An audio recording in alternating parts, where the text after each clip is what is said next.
Hi guys, thanks for swinging by my channel. Today I'm going to show you how to make these adorable sublimation earrings. So stick around.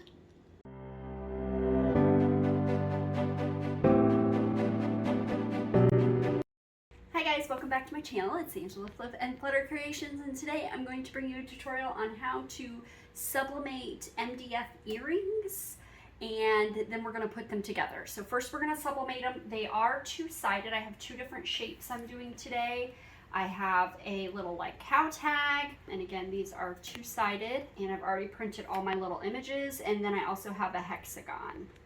So the hexagon, ooh, I printed that pretty close to the size. Normally I always go a little extra. Ooh. So I've got hexagons and I have cow tags.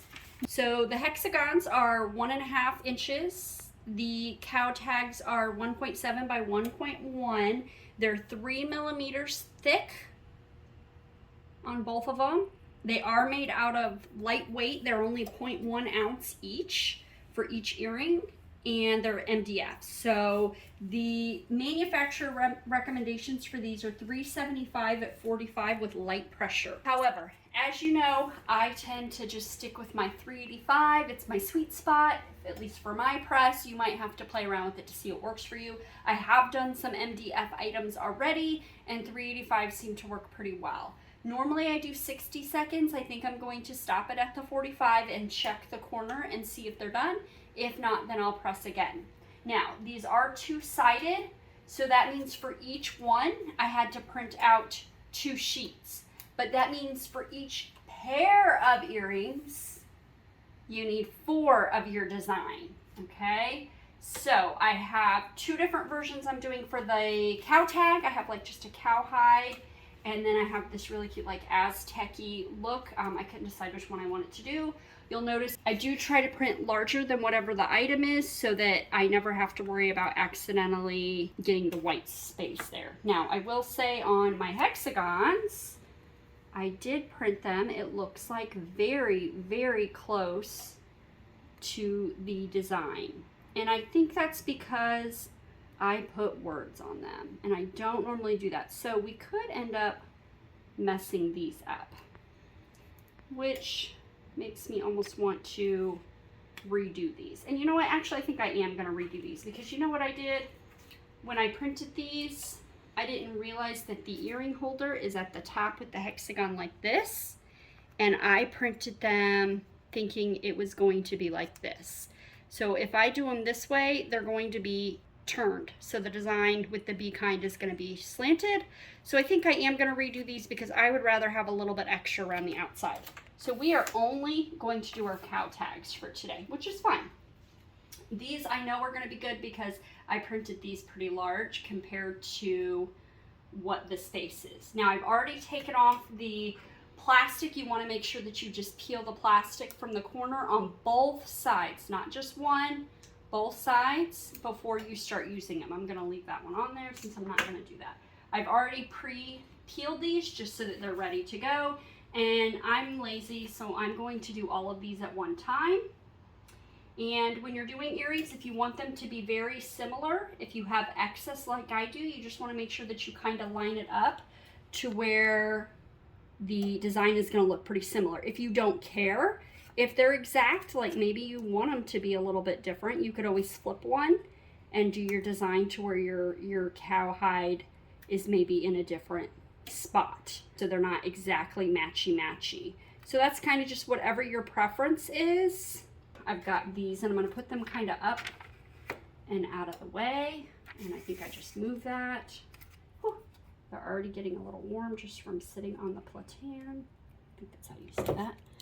I am going to tape these to the paper like you normally see me do. And I'm going to leave one corner open because I want to be able to check it. Alright, so now I have the Aztec one, and I think I'm going to do the same thing. I think I'm going to mix it up. Now I will say these are the fronts of one each, so then just we have to make sure we match the back up. Or they can be all over. It doesn't really matter as long as it's kind of got the same look to it. There we go. So we're gonna do kind of 1 and 1 like that. And you can only do one side at a time. So I'm gonna do one, flip it, and then do the other. Okay. Okay, so again, we are going to do 385, and I think we're gonna do the 45 seconds, and then we'll check it. Just because the one does have white, and I have found, like on this MDF coaster that I did, it did get a little yellow in some spot. Now this is done twice, so that could also be where that's from, but anytime it's got white, that's where it worries me. If it was all just colors, I'd probably just stick with the 60 because I know those colors will get nice and vibrant, and that's what I want. I'm gonna leave one hand free so I can get that tape off easier to peek. We are gonna have to carefully lift the press lid because these items are a little lighter, which means when we lift up, they could come up with the press, and that could move them, which would then possibly ghost them. Oops, almost forgot to watch my time because I was chitter-chattering. Ooh, yeah. I bet these look good. Oh, look at that. Look at that. That's beautiful. Okay, so these colored ones definitely look good. Let's see how the cowhide looks. Oh, look how good that looks. I love it with that little tuft there. So cute. Look at those little cowhide earrings. Ah, so cute. And then the little Aztec-y looking, super cute. All right, so now we have to do the same thing, but on the back, I'm getting fresh butcher paper, some for the top and some for the bottom again. And I am gonna stick with that 45 seconds. That worked beautifully. That actually went like 47 seconds. I do have medium pressure on there. Everything, a lot of times sublimation items will say light pressure. They lie. They lie. They lie. The light pressure, I never can get the right color on it. My designs come through very like white and like faded, and they never come through beautiful. So, and again, that could be user error. However, I tend to think that it has to do with the pressure. I think you still need a nice heavy pressure. Now, I will say, having your design larger than your item will help. One of the reasons people do not like to do a heavier pressure is because the tape lines show up.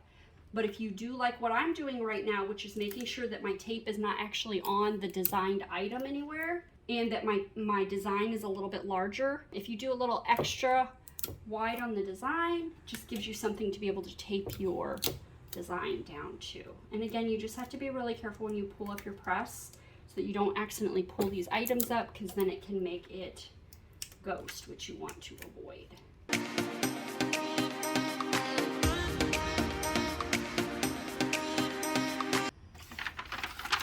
All right, same thing. We're just gonna put this back down over here. I have my press set on 60, but we are gonna stop it when it gets down to the 15 seconds. All right, and we're gonna stop it at about 15 seconds. Pull that up gently. It doesn't move, we don't wanna ghost. And just make sure, yep, very cute. Woo, very hot. Woo. There's our cute little two-sided earrings, our cow print, and our Aztec. There's one, and there's two. Look how cute those are. Ta-da! So cute. All right, so now we are going to go inside, and I'm going to show you how to put the hardware on these. These did come with the hardware from Inkfinitee, so I'm going to show you how to attach all of that hardware, and then you get to see what the finished product looks like. So let's go. Hi guys. So we are now going to put the hardware on our earrings. This is going to be super easy. So the hardware actually comes with any earrings that you purchase. So like these are some of the different shapes that I purchased that I'm still playing with and deciding what I'm going to use for them. They come in a bag, or like on this order, I only ordered one of each. So they came right in the little baggie. I've got teardrops, 2 different sizes, some circles, the little cow tags, and the hexagons. I don't know if there's some other shapes. They may have some. I know at one point they had lots of different shapes, but I think they've kind of pared that down a little bit. So again, I get these from Inkfinitee. I will link that down below. I did email them to ask what their hardware is made of, and I will post that into the description whenever I get the response from them, because I'm actually not sure. I went looking and couldn't find the information on the website anywhere. But I do like these because they have this little clasp opening. They're not the kind that you have to put the different jump rings on. This is nice because the MDF is a little bit thicker than, say, a regular earring might be. So first thing you want to do is figure out which way you want facing forward, because that's the way that you're going to want to kind of check and see how your earring is going to fall. And you're going to want to make sure you clasp it that way. So we're going to go ahead and we're going to, I opened it, and I'll open the next one to show you. And then you just kind of stick one side in there and just shove it closed. Pretty easy to put on there. Ta-da! So now you have one, and we'll do the second one. And you just kind of open it with your fingers. Make sure it's wide enough that it will fit over. And you can just then just close it, pop it closed. And I'm going to try to pop it closed at the same time. There you go. There, that's a little bit better. It moves a little bit easier on that. But I felt the 2 ends touching. There we go. And then you've got your other. There's your 2 earrings. We'll go ahead and we'll do the Aztec-y looking ones. My awesome best friend, who is filming for me right now, has already claimed to these guys. So she was very adamant on how she wanted these to face. So she wants this side to be the front. So we just want to make sure that we get that front. Actually, these kind of are going to go at an angle. Interesting. You see that? I guess you could put another jump ring on them if you want it to ensure that they stayed a certain direction. But once you have earrings on your ears, let's be real, they pretty much decide what they want to do. So we're going to make sure that falls that way to do the front. And again, there. And I'm just going to pop those closed until I feel those meeting in the middle. Ta-da! Look how cute those are. Okay, so now we got to put them on. I'm going to put on the cowhide earrings since I know she really wants the other ones, so we can see what those look like. So I'm going to pop mine off that I have on. I have some mama ones. Ta-da! They're really light. Okay, that's good. They're pretty light. I like it. Doesn't feel heavy at all, so that's good. Yay! That's one question people always have, so I think I'll just keep those on for a minute. So these turned out to be so cute, and they're gonna make really cute gifts, really great items for my shop, and just for me. So I'm gonna have to make some that are really cute, maybe some ones for school with our little paw print, which is our theme, or the little cougar, and maybe some for butterflies, or I could even do some with my logo on the circles. That would be really smart. That'll be good for like shows or when I'm making my videos, bling out my name all out there. So again, they're super light, even together. Like I'm barely even feeling they're on there. I love it. I like when they're light, because when they're heavy, that just, I'll usually end up taking them off before the night's over or day's over or whatever. The last set of earrings that I made, I was showing you how to use the hardware that came with the Inkfinitee blanks. However, after getting the information from the company, I realized they were not nickel free. They were not any kind of allergen free. So I'm going to show you how I finished the little bee ones. So they're correct. So cute with the little bee kind. And I'm going to show you how to use just jump rings and fish hooks to put your own hardware on. And these hardware pieces you can get from Hobby Lobby, Joann's, Michael's, even Walmart or Amazon, and I will link some of this stuff below. I use a little bit thicker jump ring, kind of like in these, just because I found it's easier to get it through, and especially with these being a thicker piece, you're going to want a bigger jump ring. I like to do the jump ring here so that then when you put the earring back on, it comes straight. So we're going to put the big jump ring on to get it through the thick piece. You could go a little bit smaller than this. I don't mind the kind of thicker, bigger piece. And then I've got these little tiny jump rings as well that we're going to put on, and what this is going to allow is for us to keep the earring back straight. So I'm going to put this on first, and then I'm going to close this up. Now I do have a tool that will do this for me, but I couldn't find it just now. So the bigger ones, it's pretty easy. The problem we're going to have is this little tiny one. So hopefully I can still open that little tiny jump ring. It's pretty little. I just need to open it enough, there we go, to get the earring back in. Now we want to make sure that we are putting it in with the earring to the back. So basically once I close that up, it's going to have the earring face forward with the back this way. The Inkfinitee pieces that came with it make it to where it's like this on your ear. So I almost like this option better, but you do have to have the 2 jump ring option here. Oops, I dropped my thing out. So, and I'll do the other side going a little more slowly for you. I just wanted to show you what this is going to look like. It's a lot easier with my little needle nose, little jewelry pliers. I just don't know what I did with them.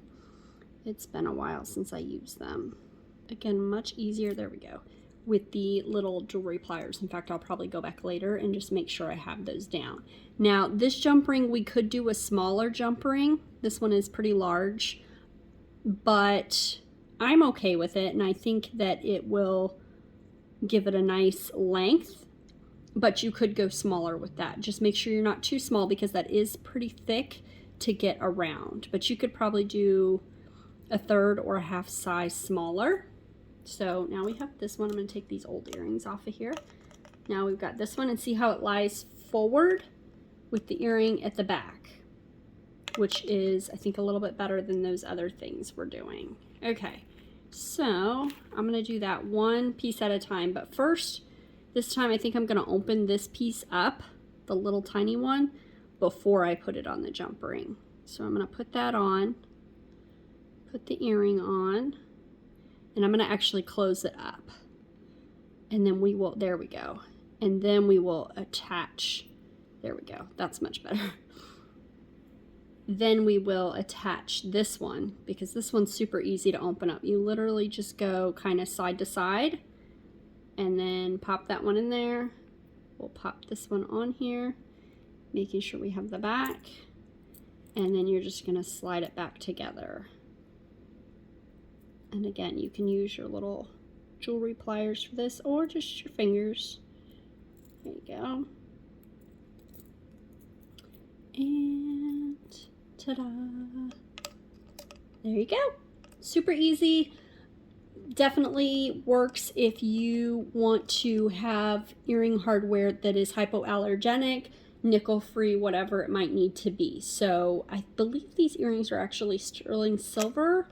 I'm not 100% sure. I'll have to double check my order, but you definitely want something that's at least nickel-free, because nickel-free is what a lot of people are in search of, because the nickel earrings sometimes will be what makes their ears swell, or like the green finger. If you see people that get that from rings, sometimes it's because of the nickel.